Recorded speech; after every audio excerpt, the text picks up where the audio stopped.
नमस्कार, शिक्षालय में आप सभी का बेहद स्वागत है। मेरा नाम है रेणु यादव। इस मैटर अराउंड द स्प्योर में एक बहुत ही बेहतरीन, बहुत ही प्यारा सैम्पल पेपर क्वेश्चन दे रखा है, सैम्पल क्वेश्चन दे रखा है। आइए सॉल्व करते हैं।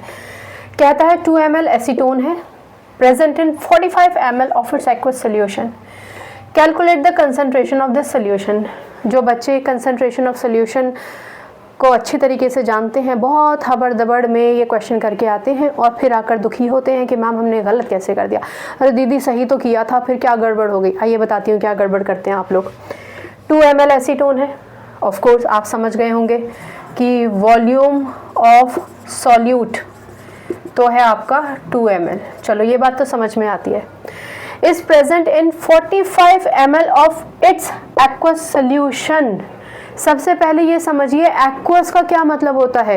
एक्वस का मतलब पानी, ठीक है ना। एक्वा, आप एक्वेरियम रखते हैं ना अपने घर में, एक्वा गार्ड रखते हैं ना। एक्वा मतलब वाटर, पानी। इसका मतलब सॉल्वेंट तो पानी ही होगा, लेकिन उन्होंने यहाँ पर एक शब्द इस्तेमाल किया है इट्स।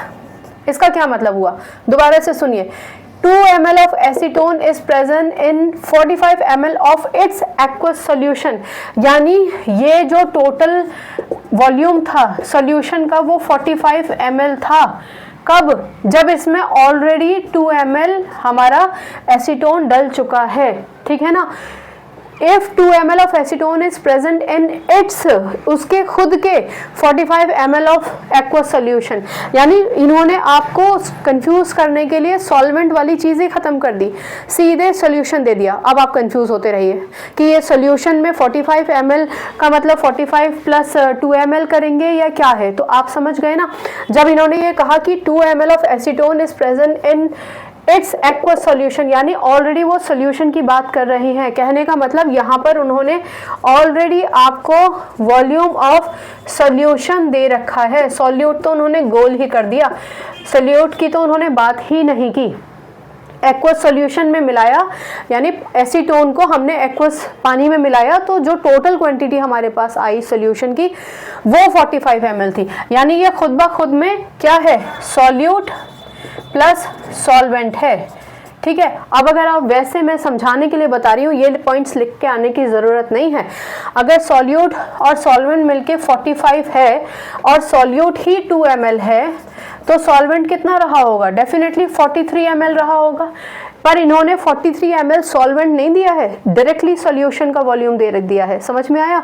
चलिए अब आगे बढ़ते हैं। आगे बढ़ने से पहले एसीटोन क्या होता है, नेल पेंट रिमूवर देखा है, जो पेंट्स वगैरह होते हैं उसमें थिनर इस्तेमाल करते हैं, उसमें एसीटोन होता है। आगे समझ में, ठीक है। कीटोन फैमिली का है। चलिए, volume of solute, volume of solution. अब हम फॉर्मूला लगा देते हैं हमारा। Concentration of solution is equals to volume of solute, ठीक है, अपॉन वॉल्यूम ऑफ सॉल्यूशन। ये तो आपको पता है, आप सीख कर आए हैं, इनटू 100। ये होता है पूरा फॉर्मूला। चलो बहुत बढ़िया बात है। तो कंसंट्रेशन ऑफ सॉल्यूशन, वैल्यू लगा दीजिए। सॉल्यूट कितना है 2, सॉल्यूशन कितना है 45 मल्टीप्लाई बाय 100। चलो इसको सिंप्लीफाई कर देते हैं, 200 अपॉन 45। तो मुझे ऐसा लगता है कि तकरीबन 45, 90, 180, 4.4% आएगा इसका, ठीक है ना।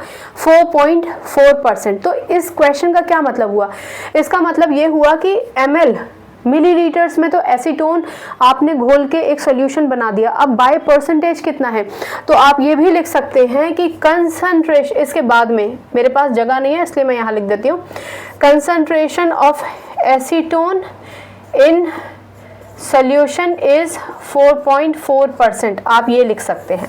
आप ये भी लिख सकते हैं कि 4.4% of acetone solution by volume, यानी 4.4% था एसीटोन का बाय वॉल्यूम। कंसंट्रेशन, कंसंट्रेशन का मतलब समझ गए ना आप। कंसंट्रेशन आप mls में नहीं, परसेंटेज में निकालते हैं। यानी 4.4% कुल मिला के एसीटोन एक सोल्यूशन में प्रेजेंट था, ठीक है ना।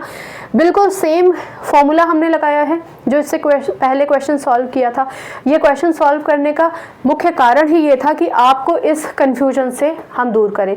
इसलिए जब कभी भी आप क्वेश्चन पढ़ें और देखें कि इतनी प्यारी वैल्यूज़ दे रखी हैं, अरे झट से कर दिया, बड़ा अच्छा क्वेश्चन पेपर आया था, फिर आप बाद में अफसोस करें अरे ध्यान से नहीं देखा, इसलिए ध्यान से देखिए, राइट।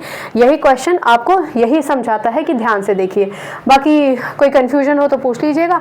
मैंने आपको पहले भी क्लियर किया है कि अगर मास दे रखा है यानी सॉल्यूट को ग्राम्स में दे रखा है तो आप वॉल्यूम की जगह मास लगाएंगे, ठीक है, क्योंकि यहाँ पर हमें मिलीलीटर्स में एसीटोन यानी सॉल्यूट दे रखा था और सॉल्वेंट तो आपका लीटर्स मिलीलीटर्स ग्राम्स में दे सकते हैं, ग्राम्स में देंगे तो मास लगाएंगे। लीटर्स में अगर सॉल्यूट दे रखा है तो आप वॉल्यूम ही लगाएंगे, क्योंकि लीटर्स में ही फिर सॉल्यूशन या सॉल्वेंट भी दे रखा ही होगा, ठीक है। अगर कोई कंफ्यूजन है तो पूछ लीजिएगा। बाकी केमिस्ट्री से अपनी केमिस्ट्री अच्छी बनाइए, शिक्षा ले आइए।